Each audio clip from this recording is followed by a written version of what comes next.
લોખંડ જેવી ધાતુનો નાનો સળિયો લો.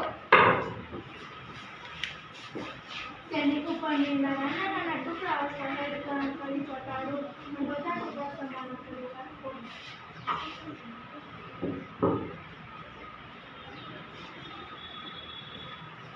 સળિયાના એક છેડાને બે ઈંટો વચ્ચે ભરાવી સળિયો સમક્ષિત રહે અને લીલના ટુકડા નીચે તરફ રહે તેમ ગોઠવો.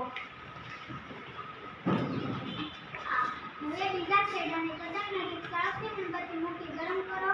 સળિયા પર ચોંટાડેલા લીલના ટુકડાનું શું થાય છે તે જુઓ. આ રીતે અવલોકન કરી શકાય કે લોખંડના સળિયાથી મીણબત્તી તરફના છેડાને નજીકના મીણના ટુકડાને ક્રમશઃ પીગળી નીચે પડવા શરૂ થાય છે. નિર્ણય કરીશું કે લોખંડના સળિયામાં ઉષ્માવહન એક છેડાથી બીજા છેડા તરફ થાય છે. ઉષ્માવહન આ ધાતુમાં ઉષ્માનું પ્રસારણ થાય છે.